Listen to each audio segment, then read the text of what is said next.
안녕하세요. 저는 나이 55살에 아들, 딸 이제 막 시집 장가 보내고 남편과 시어머니와 함께 살고 있습니다. 한 30년 정도 함께 했네요. 그동안 정말 많은 일이 있었죠. 지지고 볶고 난리도 아니었습니다. 그렇게 살아오다 보니 시어머니는 주름이 자글자글하고 허리도 굽어서 수전층처럼 몸을 떨며 내일 당장 세상을 떠나도 이상하지 않을 만큼 연세가 많이 드셨습니다. 처음 남편과 만났을 때가 생각이 나네요. 아무것도 모르는 순수한 저에게 작업을 걸었을 적 저는 이제 막 20살이 돼서 사회 밖으로 나왔어요.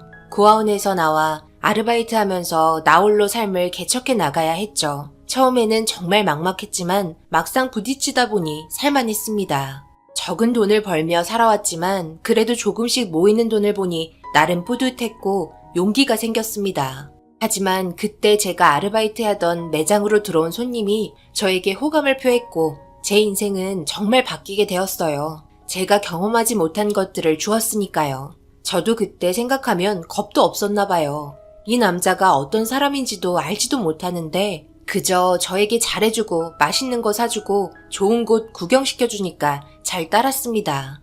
그런데 어느 날 저에게 청혼을 했고 부모님께 인사를 드리고 싶다는 말에 제 상황을 모두 알지 못했던 그때의 남편에게 고아라는 사실을 털어놓게 되면서 저를 떠나갈 줄 알았지만 오히려 저를 더 안쓰럽게 봐줬고 아무 걱정하지 말라면서 자기에게 남은 인생을 맡겨줄 수 있겠냐며 저를 향한 변함없는 사랑을 보여줬어요.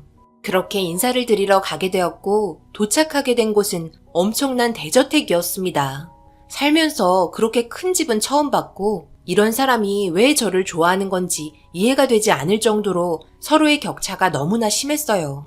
으리으리한 큰 대문을 지나 들어가니 정원에는 잔디를 깎고 있는 분이 계셨고 바쁘게 움직이고 있는 가정부인 것 같은 몇 명이 저희를 보며 정중하게 인사를 해주고 있었습니다. 그런 분위기에 더욱더 위축이 된 상태로 걷다 보니 제 모습이 많이 초라해 보이고 창피해하자 그걸 눈치채고 있었는지 제 어깨를 감싸주며 부드러운 미소로 긴장을 풀어줬네요. 크게 한숨을 쉬고 현관을 들어서니 문을 열자마자 어머님께서 저를 보며 반갑게 맞아주셨고 아무 말 없이 일단 배가 고프니 밥부터 먹자며 길고 긴 식탁에 저를 앉혔습니다. 평생을 먹어볼 수 없을 것 같았던 비싸 보이는 음식들로 한상 차려져 있었고 어머님께서는 일단 여기까지 오는데 고생했다며 배가 고프니 식사 끝나고 대화하자며 아무 말 없이 밥 먹는데 집중할 수 있게끔 분위기를 부드럽게 이끌어 주셨습니다. 주방에 계시는 아줌마께서 저에게 더 필요한 건 없는지 물어보면서 빈 그릇에 있는 반찬을 채워주었고 어머님께서는 음식 맛은 괜찮냐는 말 한마디 하시곤 밥을 다 먹을 때까지 단 한마디도 하지 않으셨습니다. 그렇게 식사가 끝이 나고 거실에 있는 소파에 앉아있으니 후식으로 과일이 나오면서 대화가 시작되었습니다.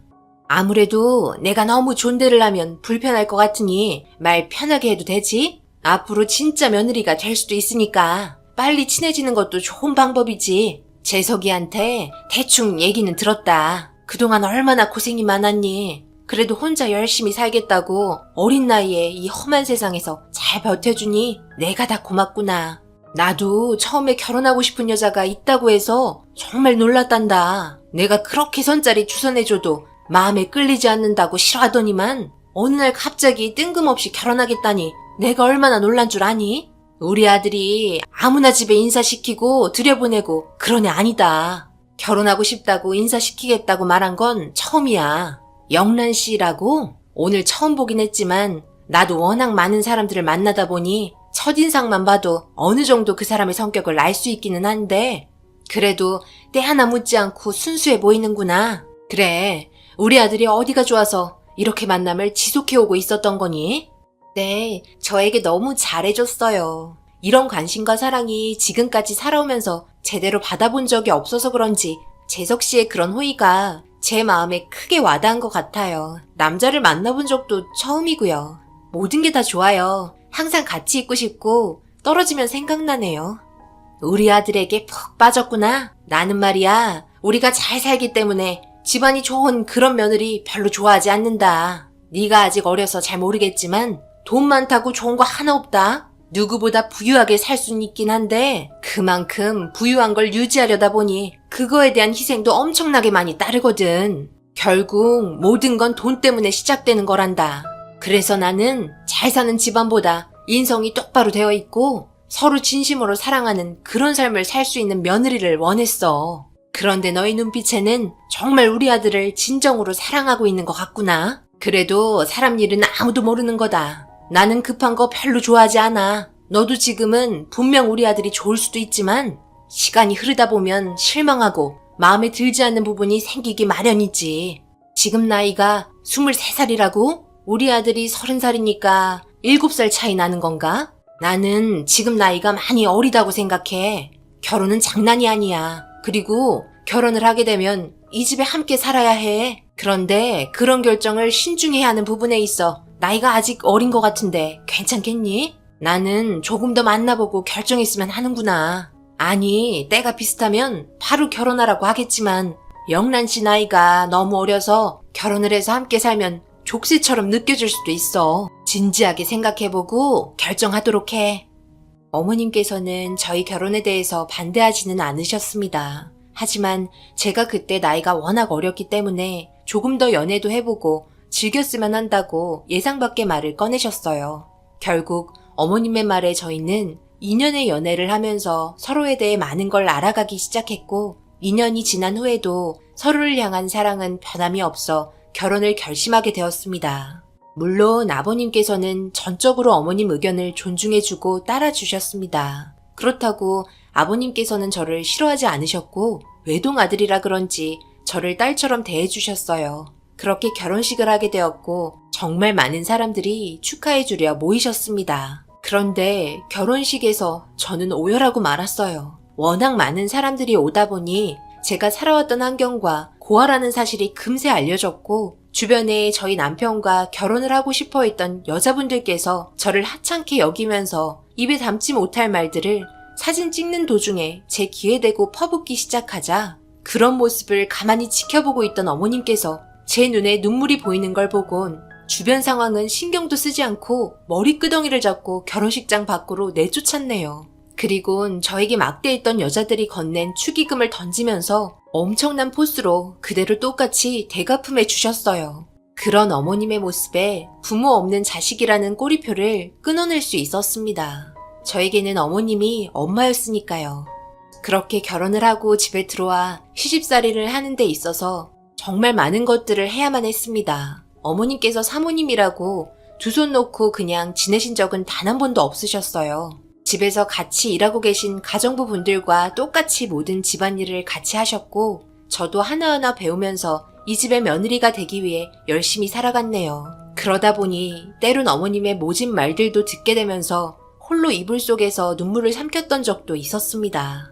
당연히 제가 그럴 거라는 거 알고 계셨는지 저에게 조용히 다가와 상처받지 말라면서 위로해 주시고 제 기분 풀어주면서 자칫 쌓이게 될 수 있는 응어리들을 맥주 한잔 하면서 모두 없애주셨습니다. 그렇게 살면서 아이도 낳고 정말 정신없을 정도로 살아왔던 것 같아요. 저는 이 집 며느리가 아니라 이제는 이 집의 딸로 자리를 잡아버렸죠.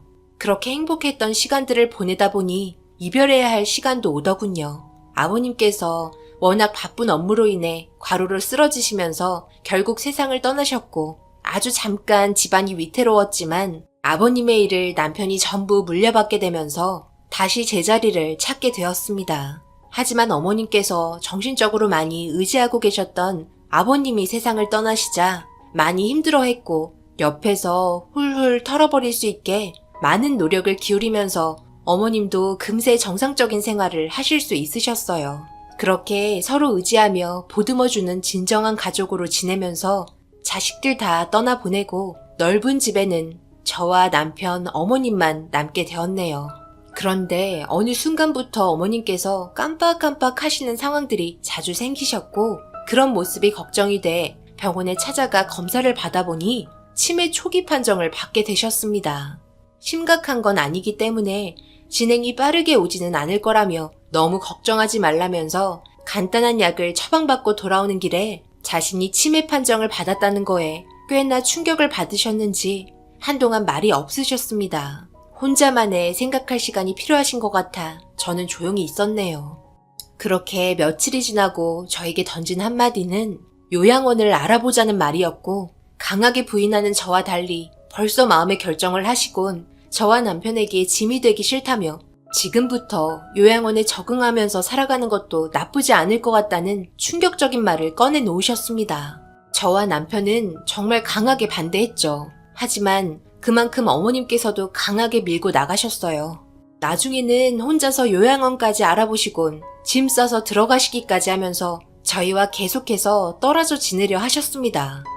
어머님, 자꾸 이러실 거예요? 계속해서 이러시면 저희 정말 힘들어요. 왜 혼자 판단하셔서 행동하시는 거예요? 내가 지금 치매 판정 받았는데 너희들에게 짐이 되고 싶겠니? 나는 절대 그렇게 하면서 살고 싶지 않다. 그냥 마음 편히 요양원에서 지낼 테니까 나 좀 내버려 둬라. 다른 사람들도 좀 만나면서 새로운 삶 산다 생각하면 되지. 왜 나를 이렇게까지 막는 거니? 막는 게 아니라요. 아직 저희가 충분히 모실 수 있고 치매도 좋아질 수 있다는데 벌써부터 요양원 들어가시면 저희 마음이 편하겠어요? 그리고 저희가 어머님 모실 능력이 안 되는 것도 아니고 충분히 집에서도 가능하니까 벌써부터 성 그으려고 하지 마세요. 제가 하는 얘기가 뭐가 그리 마음에 안 드셨는지 입이 엄청나게 튀어나오셔서는 먼 산만 쳐다보며 더 이상 아무 말도 하지 않으셨습니다. 그런데 의사에게 진료받은 결과와 달리 생각보다 어머님 치매 증상이 점점 빠르게 심해지셨고 다시 한번 병원에 가서 진료를 받아보니 급성 치매로 다시 판정을 받게 되었어요. 결국 저희를 제대로 알아볼 수 있는 시간조차 짧아질 정도로 변하셨고 가정부 아줌마들조차 어머님을 감당하기 힘들어할 정도로 성격이 변하셨습니다. 하지만 제 앞에서는 순진한 양처럼 밝게 웃으시면서 제 말을 잘 따르시는 모습에 거의 하루 종일 붙어 있다시피 하면서 가끔 정신이 돌아오실 때면 그때마다 제발 요양원에 보내달라는 말을 하셨어요. 고아였던 저를 이렇게 좋은 환경에 살 수 있게 며느리로 받아들여주신 어머님을 저는 절대 요양원에 보내드릴 수 없었습니다. 그런데 아침에 눈을 떴을 때 맛있는 냄새가 제 코끝을 찔렀고 주방으로 나가보니 어머님께서 분주하게 요리를 하고 계셨습니다. 너무 놀라 뭐 하시는 거냐고 말을 붙이자 치매이신 어머님께서 제 생일은 어찌하셨는지 저를 위해 음식을 만들고 계셨어요. 30년 동안 어머님께 단 한 번도 생일상을 받아본 적은 없었습니다. 그야 나가서 외식을 했기 때문이죠. 그런데 음식을 만드시면서 그동안 한 번도 생일상을 직접 차려준 적이 없어 마음에 걸렸다며 제가 좋아하는 음식 위주로 한 상을 차려주셨길래 결국 제 감정이 터지고 말았고 눈물이 흐르고 말았어요. 흐느끼기 시작하자 어머님께서 앞치마로 제 눈에 눈물을 닦아주시면서 자리에 앉혔고 따뜻한 미역국을 퍼준 뒤 밥통에서 밥을 퍼주셨습니다. 주방에서 분주하게 움직이는 뒷모습을 바라보며 어머님께 잘 먹겠다는 말과 함께 밥을 푸려고 하자 너무나 큰 충격을 받아 결국 오열하고 말았습니다. 밥통에는 밥이 담겨 있는 게 아니라 개밥이 담겨 있었고 어머님께서는 그게 밥인 줄 알고 밥그릇에 가득 개밥을 퍼주셨네요. 제가 잘 먹는 모습을 지켜보고 싶으신지 반대편에 앉아 웃으면서 빤히 쳐다보고 계셨고 멈추지 않는 눈물을 흘리면서 어머님을 바라보자 제 옆에 오시더니 감동받았냐면서 얼른 먹으라며 개밥을 미역국에 말아 한 숟갈을 제 입에 갖다 대셨습니다. 해맑게 웃고 있는 모습에 너무나 가슴이 아파졌어요. 치매이신 어머님께서 어디까지가 정신이 있으셨던 거고 어디서부터 정신이 끊긴 건지 알 수 없었지만 그런 건 중요하지 않았습니다. 저를 사랑하고 계신 마음 하나에 너무 고마웠고 감사했네요. 저는 입을 벌려 어머님께서 맛있게 개밥을 미역국에 말아주신 한 숟갈을 먹으며 너무나 맛있다고 온몸으로 표현을 했고 제가 너무나 좋아하자 어머님께서는 아이처럼 기분이 좋아지셔서는 많이 먹으라며 한 숟가락 덮어서 제 입에 넣어주셨습니다. 그런데 갑자기 정신이 돌아오셨는지 미역국에 말아져 있는 개밥을 보곤 숟가락을 던지며 놀라면서 제 입에 들어가 있는 내용물을 뱉으라며 난리치셨어요. 얘, 너 지금 이게 뭐 하는 거니? 아무리 그래도 그렇지. 내가 미역국에 개밥을 말아줬다고 그걸 그대로 먹으면 어쩌자는 거야? 빨리 뱉어. 뱉으라고. 내가 미안하다. 아까까지만 해도 정신이 온전했는데 언제부터 이렇게 된 건지 전혀 기억이 없단다. 정말 미안하다. 저는 정말 괜찮아요. 제가 받아본 생일상 중에 제일 맛있고 평생 기억에 남을 만한 생일상이었어요. 그동안 생일상 안 차려준 게 그렇게 마음에 걸리셨어요? 항상 받기만 해서 죄송해요. 저를 이렇게까지 진심으로 사랑해주셔서 너무 감사해요, 어머님. 미안하구나. 이런 식으로 차려주려고 한 건 아닌데 온전치 못한 몸으로 움직이려다 보니 이런 사고나 치고 더 이상은 안 될 것 같다. 요양원 알아보는 걸로 하자. 너도 남은 인생 편하게 좀 살아야지. 그동안 얼마나 많은 고생을 했니? 제발 부탁이다. 요양원 알아보자. 어머님께서는 좋은 요양원 많으니 걱정하지 말라고 하시지만 제 눈으로 모든 걸 볼 수 없기 때문에 그게 너무 불안해서 계속해서 싫다고 말했어요. 그리고 결국 꿋꿋이 어머님을 모시겠다는 제 말에 두 손 두 발 들으셨습니다. 저는 아직도 해드리고 싶은 게 많은데 저 하나 편하자고 30년 동안 함께했던 웃고 울었던 추억들을 등진 채 요양원 보내고 싶지 않았어요. 앞으로 얼마나 더 함께 지낼 수 있는지 알 수 없지만 그때까지 후회 없이 어머님과 좋은 추억 만들면서 살아보려 합니다. 이 집에 들어온 이상 며느리이자 어머님 딸입니다. 제가 한 결정 후회 없고 그동안 원 없이 받았던 사랑 다시 보답해 드리도록 하겠습니다. 그리고 이번에 가족사진 찍으러 가네요. 무사히 잘 다녀왔으면 좋겠어요. 병원에서 받게 된 급성 치매 알츠하이머 판정으로 의사는 3년 정도 예상하라고 하네요. 정말 얼마 안 남은 시간 좋은 추억 많이 만들고 행복하게 지내셨다 떠나셨으면 좋겠어요. 많이 부족한 며느리여서 항상 죄송한 마음뿐이네요. 아마 같은 증상으로 고생하시는 분들 분명 계실 거라 생각해요. 힘드시겠지만 항상 응원합니다. 제 사연 읽어주신 분들 항상 행복하시고 하루하루 후회 없는 삶 사시길 바랄게요. 뒤돌아보면 무슨 소용이 있겠어요. 다시 돌아오지 않는 시간인걸요. 언제나 좋은 날 가득하시길 바라며 하시는 일 뭐든지 잘 되시길 기원합니다. 감사합니다.